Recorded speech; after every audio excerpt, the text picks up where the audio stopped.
성경 말씀 함께 봅니다. 사사기 15장 13절로 20절 본문입니다. 그들이 삼손에게 말하여 이르되 아니라 우리가 다만 너를 단단히 결박하여 그들의 손에 넘겨줄 뿐이요 우리가 결단코 너를 죽이지 아니하리라 하고 새 밧줄 둘로 결박하고 바위 틈에서 그를 끌어내니라.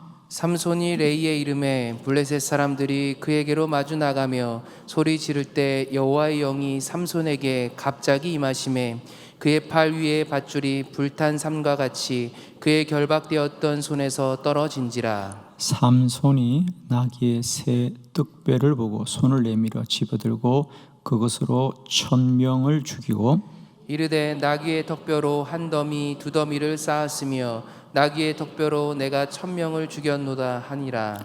그가 말을 마치고 턱뼈를 자기 손에서 내던지고 그곳을 라마 레히라 이름하였더라.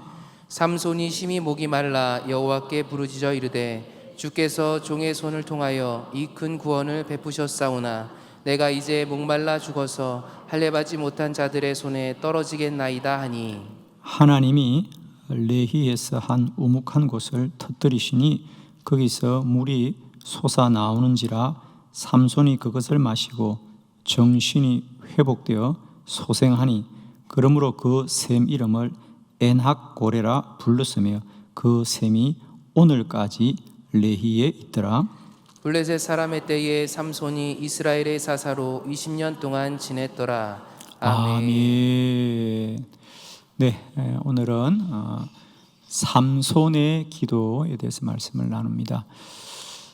하나님의 은혜 가운데 우리가 성경의 기도의 인물에 관한 연속 설교를 오늘 39번째 하고 있습니다. 지난주에는 우리가 기드온의 기도에 대해서 함께 말씀을 나눴고요. 오늘은 삼손의 기도를 통하여 우리가 기도자의 삶을 알기를 원합니다. 지난주에 이 기드온의 기도는 약한 기드온입니다. 그죠? 추수를 하였지만 포도주 틀에 숨어서 추수해야 되는 참 연약한 자. 기드온 역시 자신은 연약하다라고 말했습니다. 그런데 하나님이 연약하다고 말한 그 기드온을 어떻게 강한 자 되게 하셨던가? 하나님은 뭐라 그랬죠? 기드온에게 너는 강한 용사다. 너는 강한 용사다. 그러니까 기드온은 자신은 약하다고 생각했어요. 그죠? 나는 약한 자입니다. 하나님이 아니다. 너는 강한 자다. 라고 말했고 그래서 약한 자를 강하게 하셨던 그리고 그것이 기도로 말미암았던 이야기를 우리가 함께 나누었습니다. 두 번째로는 오늘 이 삼손은 반대예요.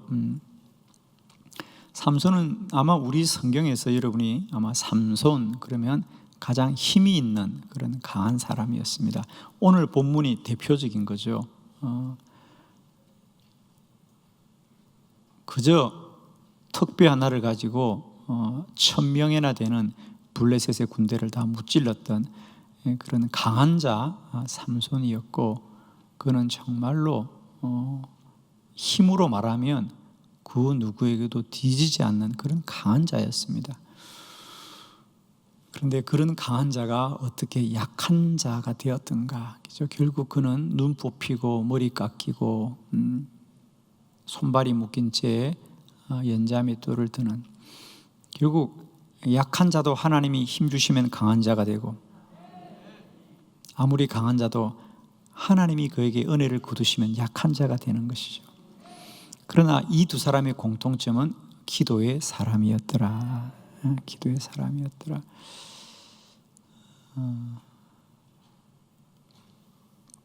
저는 특별히 이 기도하는 사람들의 이 이야기들을 이제 오늘까지 39번째 제 다음 주면 40번째를 볼 터인데 그러면서 이 연속 설교를 준비하면서 제 마음에 드는 생각 중에 하나는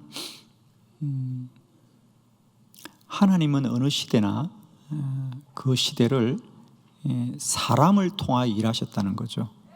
하나님은 언제나 직접 일하지 않으세요. 어느 시대나 사람을 불러서 그 사람을 통하여 일하십니다. 그죠? 출애굽은 그냥 출애굽하지 않고 모세를 택하여서 그를 통하여 출애굽하시고, 특히 사사기는 더 그렇죠.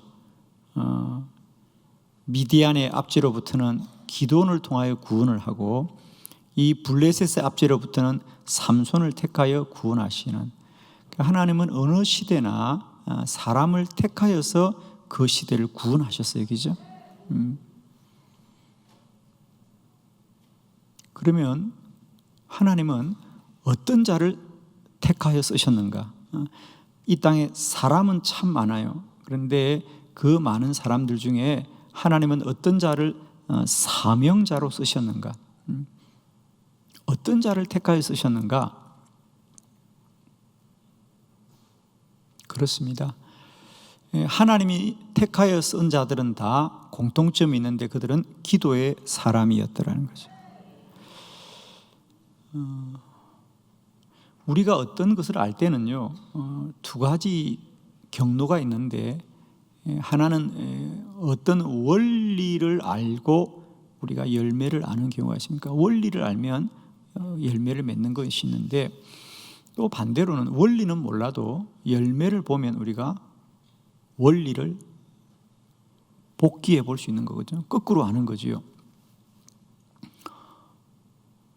우리가 아직도 왜 기도해야만 하는지를 다 알 수는 없지만, 성경 66권을 보면 하나님은 어느 시대나 기도하는 사람을 통하여 일하셨다는 거죠. 그 이유를 완전히 알 수는 없습니다. 그런데 지금까지 저의 생각에 성경을 통하여 제가 깨닫는 것은, 저도 이런 물음을 가진 거죠. 왜 하나님은 기도하는 사람을 통하여 일하셨을까? 그죠? 예를 들면 우리는 누군가가 하나님 일을 한다면 가장 먼저 떠올리는 건 뭐겠습니까? 그가 일할 수 있는 능력이 되느냐, 이걸 가장 먼저 생각할 겁니다. 그만한 능력이 있는 사람이냐, 예를 들면 그가 그런 지식이 있느냐, 또 그럴 만한 돈이 있느냐, 이런 걸 우리는 가장 먼저 생각할 거예요. 그죠? 근데 하나님은 그걸 먼저 생각지 않아요. 하나님은 그가 기도하는 사람이냐, 이걸 가장 먼저 보더라는 거죠. 그죠?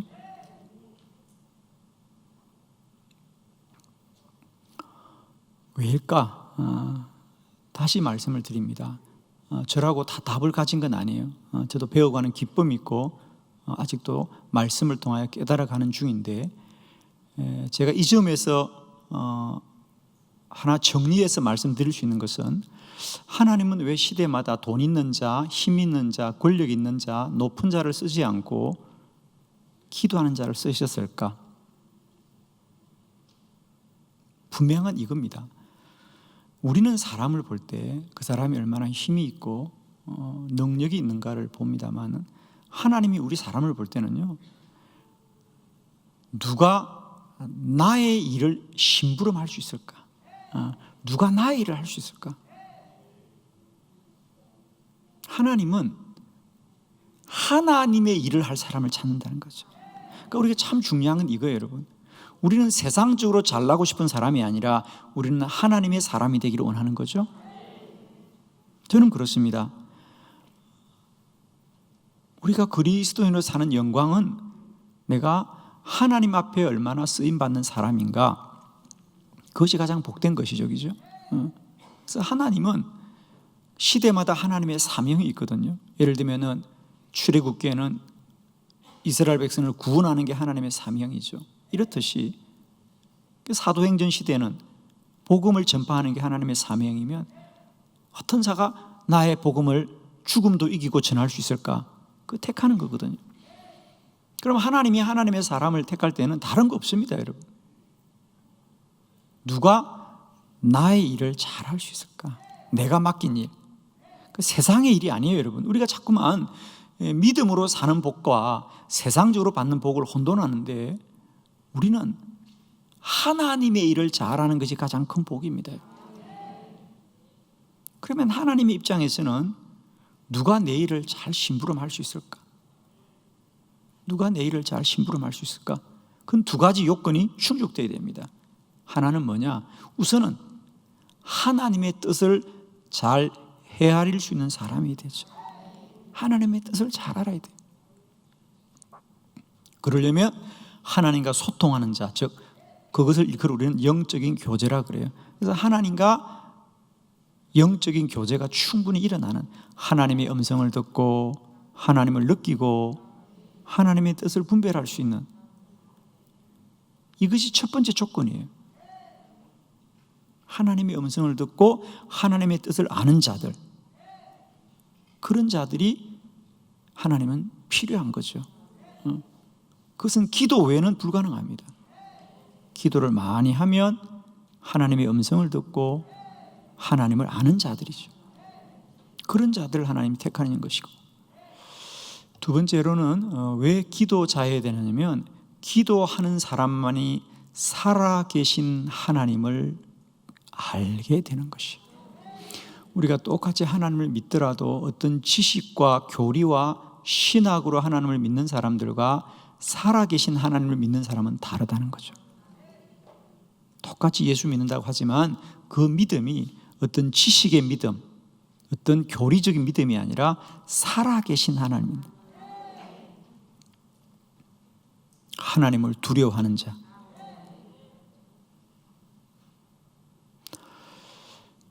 예를 들면 이런 거지요.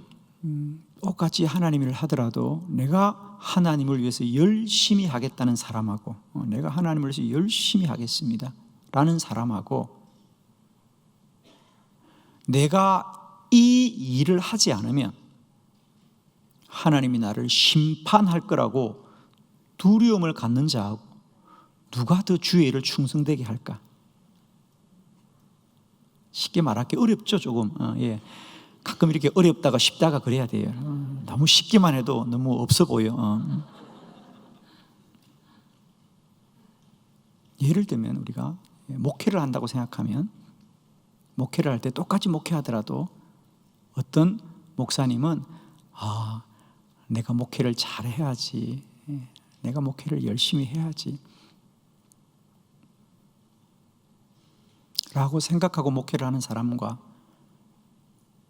나는 목회하지 않으면 하나님이 나를 심판할 거야, 나는 하나님이 목회하도록 정해졌어 라고 생각하는 사람하고, 누가 더 목회를 충성되게 하겠습니까? 그렇습니다.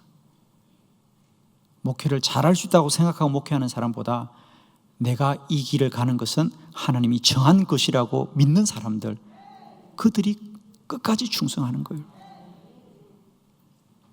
저는 여러분의 사명이 내가 잘할 수 있는 것으로서의 사명이 아니라 하나님이 맡기신 사명임을 깨닫게 되길 바라요. 이 말을 여러분에게 고스란히 적용해 보면, 예를 들면 여러분에게 교회에서 교회학교 교사를 맡아달라든지, 찬양대를 맡아달라든지, 교통부를 맡아달라든지 이런 부탁을 하면 여러분이 가장 먼저 하는 얘기는 나는 그런 경험이 없어요. 나는 그런 거 경험이 없어요. 해본 적이 없어요. 그럽니다. 그건 뒤집어서 말하면 내가 잘하는 걸 해야 된다고 생각합니다. 큰 착각입니다, 여러분.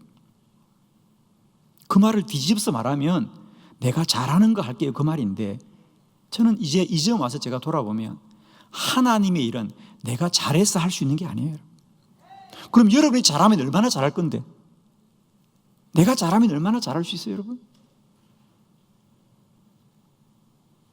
하나님의 사명은 내 능력으로 하는 것이 아니라 순종과 믿음으로 하는 것이더라고요.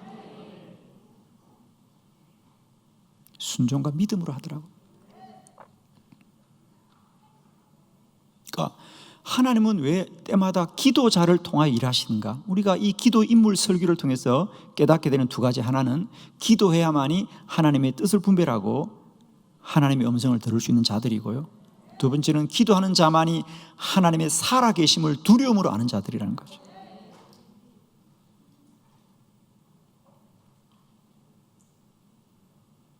예를 들면 사르밧의 과부를 왜 택하셨느냐? 누가 생각해도 엘리야를 도울 자면 그래도 집에 좀 양식이 있고 나눌 정도의 사람이어야지 왜 자기도 먹을 수 있는 양식이 부족한 그 사람을 왜 택했느냐? 똑같은 원리입니다. 선지자를 도울 때 자기 능력으로 도울 수 있는 사람은 자기의 수준으로 돕는 거예요. 지나가는 나그네 도와주겠다? 돈 있는 사람이면 한두 끼 밥 먹여주는 거예요. 쉬운 일이 아닌데 그 사람을 3년 동안 데리고 있으라 아무도 할 수 없습니다. 그건 오직 믿음으로만 할 수 있는 거예요. 내가 이 선지자를 도우면 하나님이 너를 복 줄 거라는 하나님을 믿어야만이 그 길을 3년 할 수 있는 거예요, 여러분. 하나님을 믿지 않고는 사명을 감당할 수 없어요. 그래서 하나님은 시대마다 기도자를 택하여 쓰시는데 기도자에만이 두 가지, 하나님의 음성을 듣고 하나님과 소통할 수 있는 것이고 두 번째로는 끝까지 그 사명을 믿음으로만 감당할 수 있는 것입니다. 자, 오늘 저는 이 삼손을 통하여 특별히 기도가 삼손의 생애 가운데 얼마나 귀하고 복된 것인지를 깨닫고 우리 안에 다시 한번 기도의 거룩한 갈망과 사모함이 불일 듯이 일어나는 거룩한 밤이 되기를 축원합니다. 자, 세 가지 말씀 보겠습니다. 첫 번째, 삼손은 나실인으로 태어났습니다. 자, 사사기 13장 7절로 8절의 말씀을 우리 교독해 봅니다. 7절, 그가 내게 이르기를 보라, 내가 임신하여 아들을 낳으리니 이제 포도주와 독주를 마시지 말며 어떠한 부정한 것도 먹지 말라. 이 아이는 태에서부터 그가 죽는 날까지 하나님께 바쳐진 나실인이 됨이라 하더라 하니라. 마노아가 여호와께 기도하여 이르되 주여 구하옵나니 주께서 보내셨던 하나님의 사람을 우리에게 다시 오게 하사 우리가 그 낳을 아이에게 어떻게 행할지를 우리에게 가르치게 하소서 하니. 아멘. 자, 우선 삼손은 태어날 때부터 태중에서 하나님이 그를 정하여서 보내셨다는 겁니다. 자, 오늘 본문은 삼손의 출생에 관하여 성경이 꽤 많은 분량을 자세하게 기록합니다. 오늘 성경에 나오는 마노아는 삼손의 아버지인데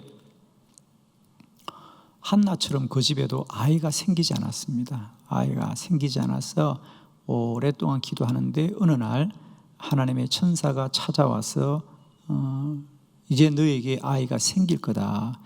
그런데 그 아이는 앞으로 하나님께 바쳐진 나실인이 됨이라 그랬어요. 사무엘과 똑같은 거죠. 나실인이 되리다. 그 나실인은 삼손은 아예 나실인이라고 못을 박았습니다만 삼손은 한나가 머리를 자르지 않겠습니다. 삭도를 대지 않겠습니다. 그런데 우리는 그것만 읽어도 나실인의 서원을 했구나를 알고 있습니다. 나실인은 하나님이 레위 지파 가운데 지파로 정한 사람이 부족할 수도 있습니다. 그래서 하나님은 보완책으로 만든 게 나실인의 제도를 만들었습니다. 그래서 레위 지파가 아니더라도 본인이 원하면 자원을 할 수 있습니다. 그러나 그 대신 그들은 서원을 해야 됩니다. 약속을 해야 됩니다. 그게 평생 동안 머리를 자르지 않겠다는 겁니다. 그래서 그들은 머리를 이고 삽니다. 이렇게 머리를 감아가지고 이렇게 이고 삽니다. 두 번째로는 오늘 성경대로 독한 술을 마시지 않고, 세 번째로는 부정한 것을 가까이 하지 않겠다. 이 세 가지 약속을 하는 겁니다. 삼손을 통하여 우리가 첫 번째 아는 것은 삼손의 부모님들이 기도로 순종하는 사람입니다. 오늘 아이가 태어난다고 말합니다. 그런데 하나님의 천사가 아이가 태어나는데 이 아이는 하나님 앞에 나실인이 된다. 이 아이는 태에서부터 죽는 날까지 하나님께 바쳐진 사람이다.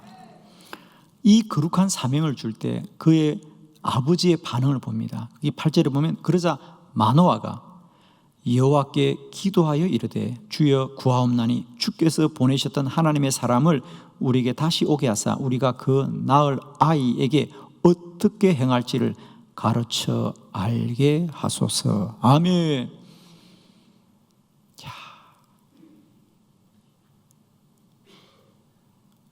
아이가 태어났는데 아이고 우리 아이가 태어났구나. 야, 누구 닮았지? 아빠 닮았나? 얼마 닮았나? 우리는 아이를 다 우리와 연관 지으려고 그럽니다. 그죠? 그런데 만화는 그 아이가 태어났을 때 하나님, 우리가 이 아이에게 어떻게 행할지를 우리에게 가르쳐 알게 하소서. 여러분, 놀라운 믿음이죠. 그렇습니다. 아마 그들이 그냥 아이가 그냥 생겼다면 결코 이런 기도를 할 수 없었을 거예요. 아이가 생기지 않고 생기지 않다가 아이가 생기자, 이건 하나님이 주신 생명이구나. 그래서 이 아이는 우리의 생명이 아니고 하나님의 생명이구나. 그리고 이 아이를 어떻게 키워야 될지를 하나님께 구하고 간구하더라는 겁니다. 이것이 기도자입니다.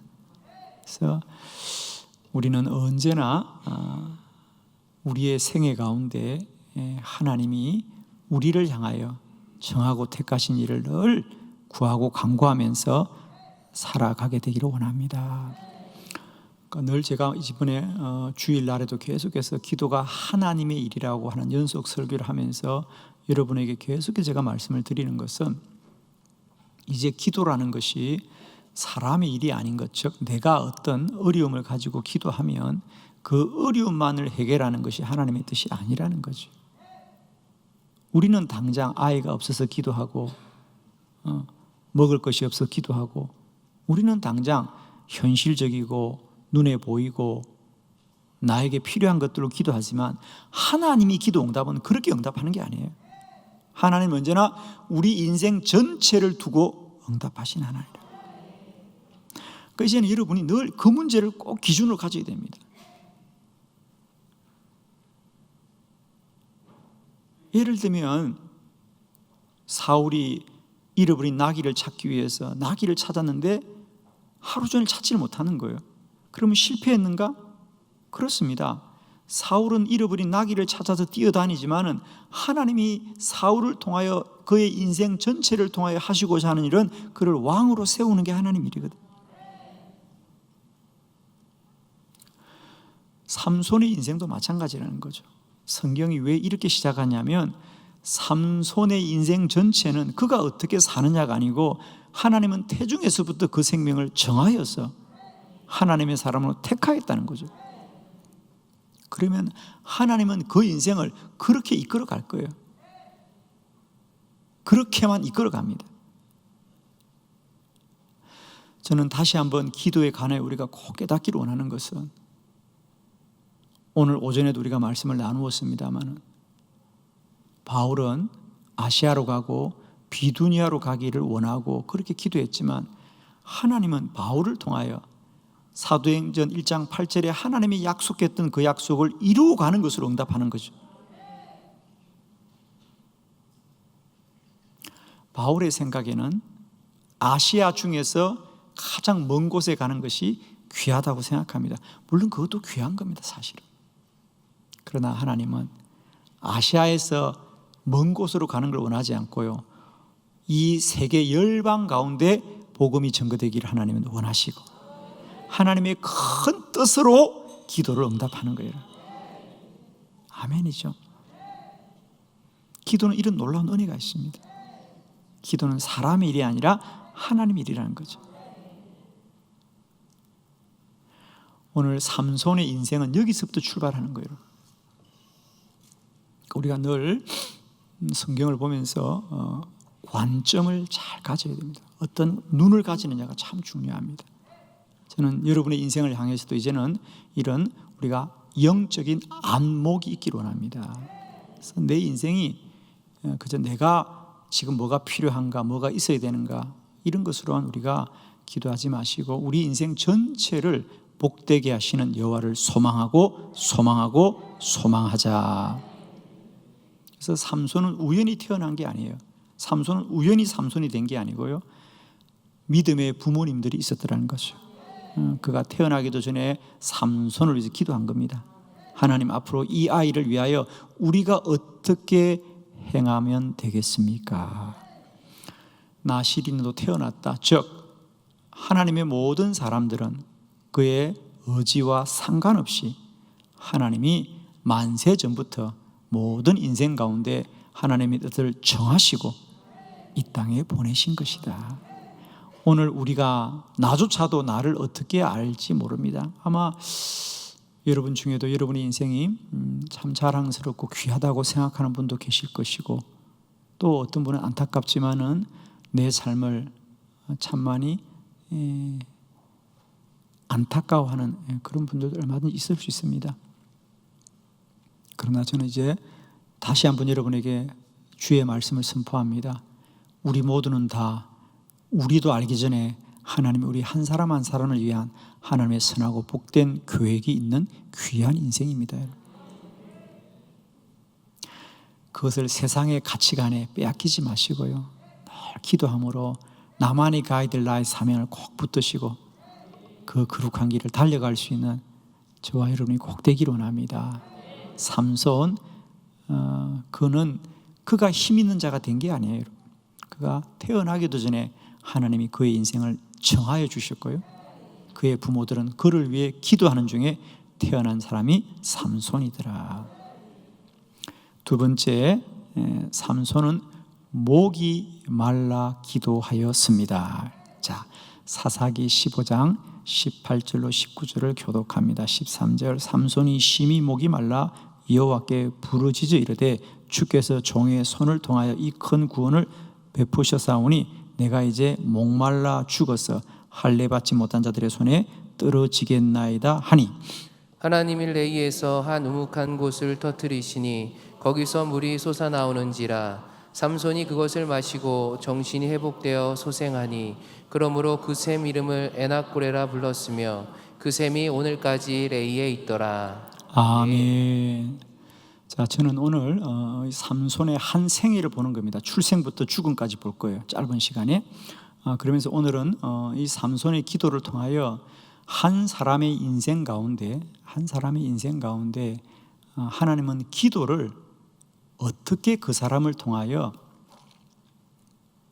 작용해 가느냐, 한 사람의 인생 가운데 기도가 어떤 작용을 하느냐를 보면서 우리에게도 좀 깨달음이 있을 수 있기를 원합니다, 여러분. 두 번째, 이제 삼손이 목말라서 기도를 합니다. 우리 성경에 삼손이 기도했다는 것은 여기에 처음 나옵니다, 여러분. 오늘 본문은 이제 삼손의 시대에는 블레셋으로부터 이스라엘이 고통을 당하고 있습니다. 하루는 블레셋의 군대가 이스라엘을 침략해 올 때 그들이 협상을 요구합니다. 우리가 원하는 건 너희가 아니다. 우리가 원하는 건 오직 삼손이다. 삼손만 넘겨주면 너희와 전쟁을 하지 않겠다 그럽니다.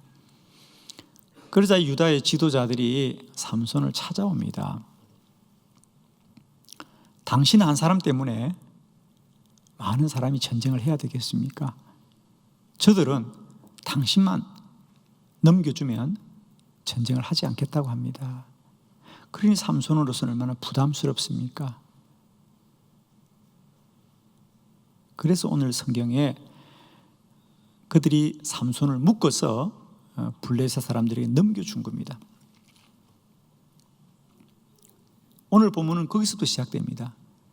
그래서 이제 삼손이 블레셋 사람들에게 넘겨졌는데, 그때 삼손이 다시 한번 그 힘을 사용해서 그 밧줄을 다 끊고 그 블레셋을 무찔렀더라 그래요. 자기 힘으로 말입니다. 근데 오늘 본문은 그런데 그렇게 힘을 쓰고 나니까 목이 마르더라는 거죠. 목이 마르더라. 그래서 그가 하나님께 기도합니다.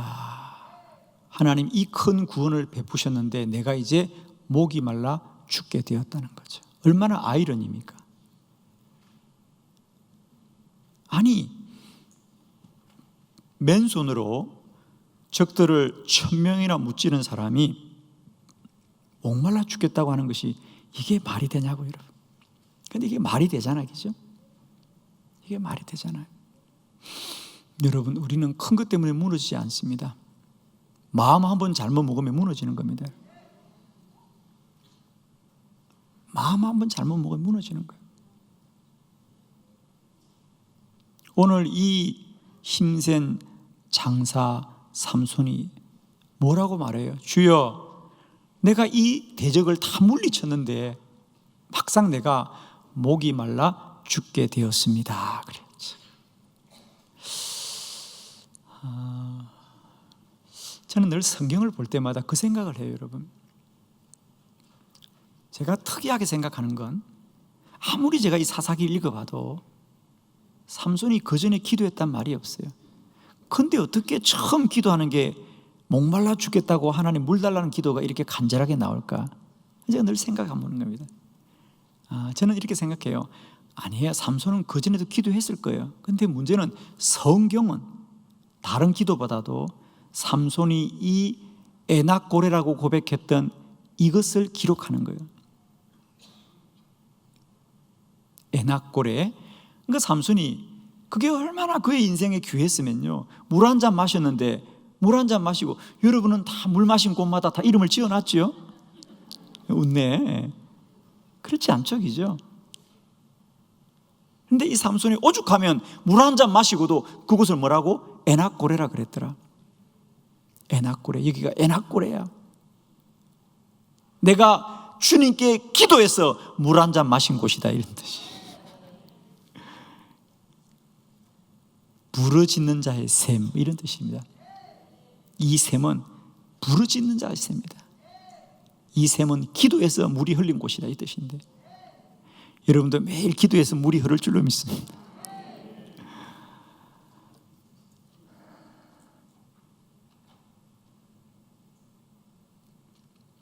그렇습니다. 삼손의 인생 가운데 기도는 무엇이었더냐? 사람이 아무리 대적을 다 무찌르고 이겨도 자신은 이길 수가 없는 거예요, 그죠? 자신은 누가 이겨? 다른 대적은 내 힘으로 이기는데 나는 누가 이겨요? 기도로 이깁니다. 내 목마름은 주님이 채우십니다. 저는 축복하기는 여러분이 대적을 무찌르는 힘도 있어야 되지만은 여러분을 날마다 영적으로 채워주시는 주의 은혜가 있기를 원합니다. 여러분의 생애도 날마다 에낙고레의 축복이 있기를 축원합니다. 기도의 작용. 삼손의 인생에서 기도는 이렇게 작용하기 시작하는 겁니다. 인생이라는 게 힘만 있다고 다 되는 게 아니구나. 싸움만 잘한다고 되는 게 아니구나. 내 목마름은 오직 하나님이 채워줘야 되는구나. 그래서 삼손에게 기도가 점점 깨달아지고 경험되어졌더라. 저는 성경을 보면서 늘 그런 상상을 합니다. 이것만이 전부가 아니었을 거야. 그러나 이것만을 성경에 기록하는 것은 여기에 어떤 메시지가 있는 거죠, 그죠? 자, 그리고 다시 삼손이 기도했단 말이 없어요. 그리고 다시 삼손이 언제 기도하느냐? 자, 세 번째 오늘 말씀의 결론이고요. 한번 보도록 합시다. 기도의 능력이 회복되었습니다. 사사기 16장 28절로 31절입니다. 우리 한번 말씀을 먼저 교독해 봅니다. 28절, 삼손이 여호와께 부르짖어 이르되 주 여호와여 구하옵나니 나를 생각하옵소서. 하나님이여 구하옵나니 이번만 나를 강하게 하사 나의 두 눈을 뺀 블레셋 사람에게 원수를 단번에 갚게 하옵소서 하고, 삼손이 집을 버틴 두 기둥 가운데 하나는 왼손으로 하나는 오른손으로 껴 의지하고, 삼손이 이르되 블레셋 사람과 함께 죽기를 원하노라 하고 힘을 다하여 몸을 굽히매 그 집이 곧 무너져 그 안에 있는 모든 방백들과 온 백성에게 덮이니 삼손이 죽을 때 죽인 자가 살았을 때 죽인 자보다 더욱 많았더라. 그의 형제와 아버지의 온 집이 다 내려가서 그의 시체를 가지고 올라가서 소라와 에스다올 사이 그의 아버지 마노아의 장지에 장사하니라. 삼손이 이스라엘의 사사로 20년 동안 지냈더라. 아멘. 삼손의 마지막 장면이죠. 이것이 삼손의 마지막 이야기입니다. 저는 이 삼손의 이 마지막 기도의 장면이 저 개인적으로도 아주 오랫동안 아주 깊이 저에게 각인되었던 그런 기도자의 모습입니다. 자, 저는 오늘 삼손의 다른 이야기보다 기도라는 줄기, 기도로 태어났고 기도로 자랐고 그의 인생은 기도로 맺음을 맺는데 조금 불행해 보입니다만은 그가 우리에게 죽음으로 던지는 메시지는 매우 강합니다, 여러분. 특히 저도 이 삼손의 기도는 어떤 기도자보다 저에게 큰 도전을 주었던 그런 메시지인데요. 우선 본문의 이야기는 이제 에낙골의 이야기가 다 지나가고요. 삼손이 드릴라의 유혹에 빠집니다. 그의 힘이 머리카락에 있다는 비밀을 그가 끝내 알려줍니다. 그래서 블레셋 군대에게 붙잡혀 가죠. 붙잡혀 가서 이제 머리가 다 잘리워집니다. 그죠? 그리고 두 눈도 뽑힙니다. 그리고 손발은 연자맷돌에 묶여서 쇠사슬에 묶여서 연자맷돌을 돌리는 참 부끄러운 삼손입니다. 얼마나 부끄러운 모습입니까? 그래서 저는 늘 성경이 참 귀한 건요, 성경은 거기서 끝나지 않아요. 처음에는 블레셋 군대도 삼손의 머리를 자르고 나니까 그가 힘을 못 쓰잖아요. 그죠? 하라는 대로 또 하잖아요. 그런데 성경은 우리에게 놀라운 사실을 슬쩍 얘기하는데요. 자, 22절을 한번 볼까요, 여러분?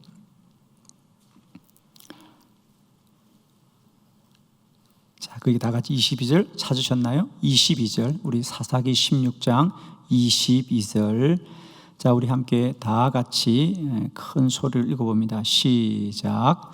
그의 머리털이 밀린 후에 다시 자라기 시작하니라. 아멘. 그의 머리털이 밀린 후에 블레셋 군인들이 다 깎고 나는데 문제는 다시 자라기 시작하니라. 이게 너무 지극한 사실이잖아요. 그죠? 근데 성경이 머리가 자랐다는 이야기를 기록하고 있을까? 참, 다시 자라기 시작하니라. 근데 블레셋 사람들은 그건 몰랐습니다.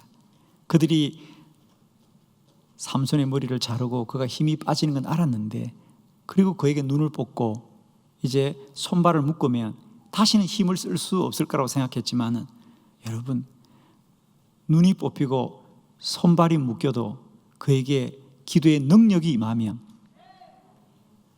아무도 막을 수가 없는데, 그들은 어리석게도 이 기도자를 눈을 뽑고 손발만 묶으면 이제 그는 힘을 쓰지 못할 줄 알았던 건데, 성경은 정말 지나가듯이 그들이 삼손을 그렇게 부끄럽게 하고 치욕스럽게 했는데, 문제는 삼손의 머리는 다시 자라기 시작하니라. 이게 성경이에요, 여러분. 세상 사람 다 누가 뭐라 그래도 머리는 자라고 있다. 아멘. 세상 사람 누가 뭐라 그래도 내 안에 기도의 능력은 자라고 있다. 아멘이 되시죠? 아멘이 되십니다. 여러분, 세상에 아무리 희망이 없다고 하고 세상이 아무리 힘들다고 해도 하나님의 능력은 우리 안에 늘 자라고 있어요. 저는 이 말씀이 제 목회에 큰 용기를 주었었습니다. 삼손의 문제는 다른 데 있지 않다. 눈이 뽑혀도, 손발이 묶여도, 연자맷돌을 돌려도 삼손이 삼손 되는 건 손발이 풀리고 눈이 다시 뜨이게 되는 것이 아니라 머리가 자라면 되더라. 핵심은 거기 있습니다.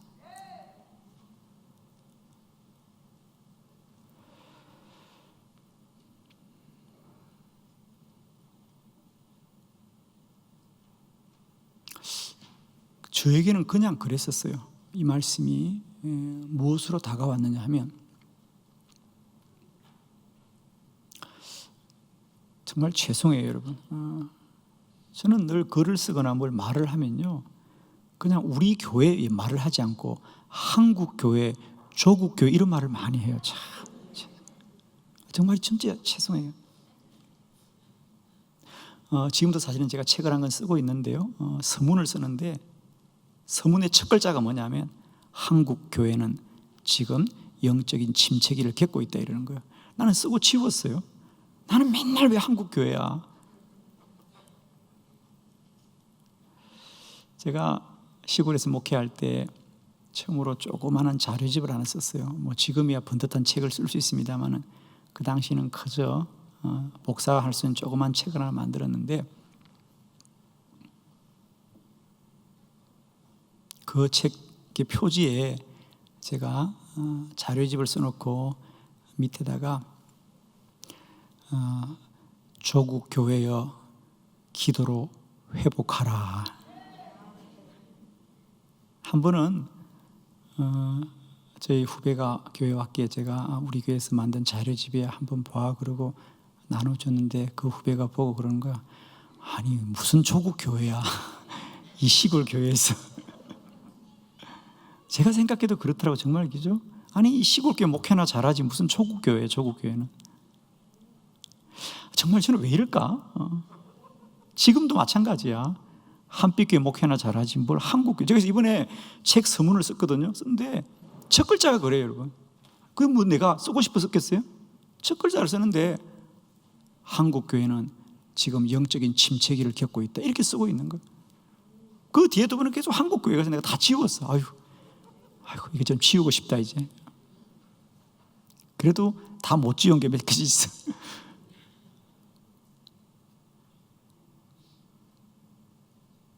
참 신기하죠. 늘 생각해도 저는 내가 목회하는 교회를, 물론 그것도 중요합니다. 근데 늘 하나님 저의 마음에는 한국 교회와 조국 교회에 대한 마음의 소원을 주셨어요. 제가 이 말씀을 드리는 것은, 제가 이 말씀을 보면서도 저는 그냥 이 말씀이 삼손의 이야기로 보이지가 않고 우리 교회의 모습처럼 보이는 거예요. 한국 교회가 얼마나 영광스러운 교회였습니까, 여러분? 정말 기적이 나타나고 이적과 표적이 나타나던 교회입니다. 60년대 우리 선배들 얘기를 들어보면 어느 교회든지 부흥회를 하면요, 원근 각지에서 다 모였어요. 그 교회만 부흥회한 게 아니에요. 시골 교회가 1년에 한 번 부흥회한다 그러면 그 교회만 부흥회하는 것이 아니라 온 동네 교회가 말씀을 들려고 모였단 말이에요. 그리고 어디나 자리가 차고 넘쳤어요. 그래서 그때 어느 선배님 말씀 들으면, 선배님이 부흥회 다닐 때에도 그랬대요. 어느 시골을 가도 부흥회를 한다 그러면 교회당이 차고 넘치고 그 동네 사람들도 애기였고 그 예배당 마당에 와서 막 서성거리면서도 말씀을 듣고 은혜 받고 기도할 때 울고 그랬다는 거예요. 근데 지금은 뭐 자기 교인들도 오지 않아요. 부흥회도 그냥 자기 교인들도 3분의 1쯤 올까, 이게 뭐 요즘 우리들의 모습이에요.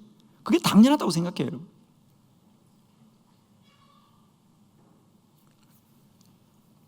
제가 몇 년 전에 서울의 어느 지방에 부흥회를 갔잖아요. 종로 한복판에 있는 교회예요. 우리 감리교에서 가장 역사와 전통이 오래된 교회들이 모인 지방이에요. 그는 그냥 100년, 80년, 70년 그런 교회들이에요. 그런 교회가 한 30개 있는 지방에 제가 부흥회를 갔는데 300명 모였어요. 300명이요. 마음이 얼마나 아프던지. 어떻게 우리가 이럴 수가 있는가? 아니, 저는 많이 모여야 된다는 게 아니라 이게 우리의 모습이잖아요. 저는 그럴 때 막 마음이 너무 힘든 거예요. 매일 하는 집회도 아니고 1년에 한 번 온 지방의 교회가 힘을 합쳐서 3일 동안 집회하자는데 300명이 모여 앉아있는 거예요. 1000명이 모이는 본당에 말입니다. 300명이 모여 앉아있어요. 지방의 목사님, 장로님만 모여도 다 될 텐데 안 모이는 거예요. 저는 이런 현실들을 교회 다닐 때마다 참 부흥회 다닌다는 게, 여러분, 상처를 받고 다니는 거예요. 어느 교회 가도 제가 한 번도 흡족하게 야 정말 대단하게 모였구나 이런 적이 없어요. 늘 그냥 자리가 비고. 저는 한국 교회를 생각할 때마다 눈이 뽑힌 삼손이 날 생각이 나는 거예요. 하나님이 영광스럽게 하셨고 능력을 주었지만은 우리가 잘못 사용하여서 세상에 눈 뽑히고 세상에 손발 묶이고 세상에 종노릇하는 교회로 전락해버린 부끄러운 삼손의 모습을 저는 지울 수가 없어요. 제가 이 말씀 보면서 오래전에 이게 우리의 자아상이구나, 이게 우리 모습이구나. 하나님은 태중에서부터 이 땅의 교회를 선별하고 택하여서 거룩하게 하였지만 우리가 죄의 유혹에 넘어갔어. 능력을 다 빼앗겼구나. 능력을 다 빼앗겼어. 교회가 능력이 없어요, 여러분. 모양만 있지 능력이 없다고요. 능력이 없어요. 눈 뽑히고 손발 묶이고 연자맷돈에 돌리면서. 그런데 저는 웬일이에요? 그런데 삼손의 머리카락이 자라기 시작하더라. 저는 이 말씀 붙들고 울었습니다. 정말 하나님 감사합니다. 삼손을 끝내 버리지 않은 게 감사합니다. 삼손을 버리지 않으신 하나님, 우리에게 희망이 있군요. 희망은 눈을 되찾는 게 희망이 아닙니다. 손발이 묶이는 것을 푸는 게 희망이 아니고요, 머리카락이 자라는 게 희망이고요. 능력의 근원이 회복되면 다 회복되는 것이다. 여러분, 한국교회가 아무리 가슴이 아파도 사는 길은 한 가지입니다. 기도를 회복하면 다 사는 것이다. 한국교회의 영광은 기도의 영광이었습니다. 누가 뭐라 그래도 기도의 영광이 이 땅의 교회의 영광이었어요. 기도를 멈추면서 영광은 다 사라졌고 우리는 다 겉모습만 남았는데 참 감사한 것은 그의 머리털이 밀린 후에 다시 자라기 시작하니라. 저는 정말 이 말씀 붙들고 얼마나 울었는지 모릅니다. 하나님 감사합니다. 하나님 감사합니다. 다시는 내가 눈 뽑히고 손발 묶이고 연자맷돌 돌리는 우리의 현실을 원망하지 않겠습니다. 나는 오직 삼손의 머리털이 자라는 것을 보듯이 이 땅의 교회가 기도가 회복되는 것만 바라보고 가겠습니다.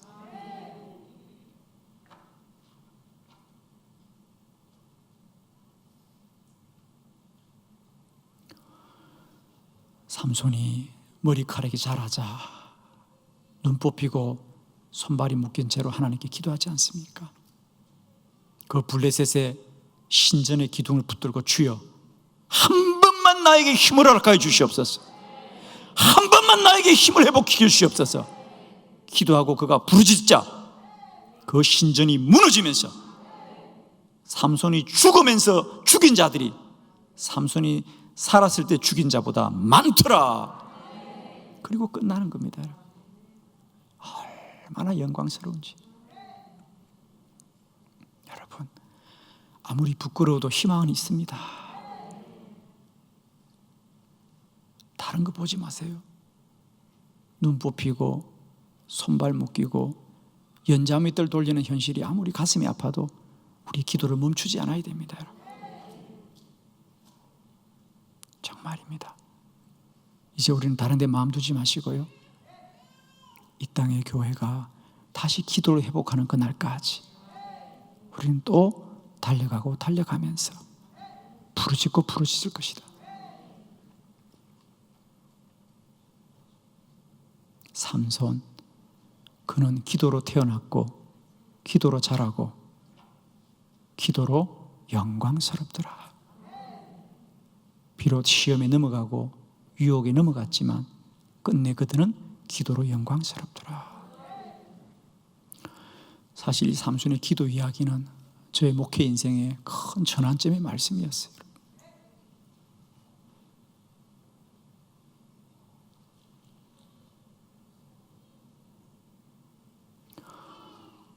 사랑하는 성도 여러분, 우리가 이 땅이 참 혼란스러운 때입니다. 지금 영적으로 혼란스러운 때입니다.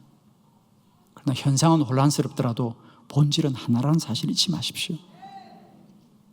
우리 주님은 태초부터 약속하셨습니다. 내 집은 다른 거 하는 집이 아니다, 만민이 기도하는 집이라고 불리어질 것이야. 그게 처음이고 마지막입니다.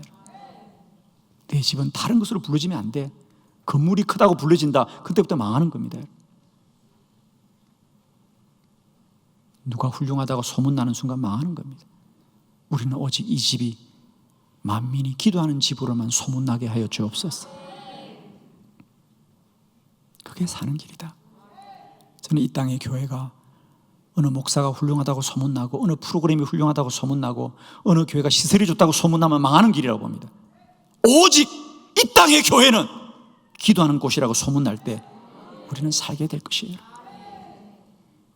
이 땅의 교회는 어느 곳에 있든지 기도하는 교회라고 소문이 나면 우리는 살 것이에요.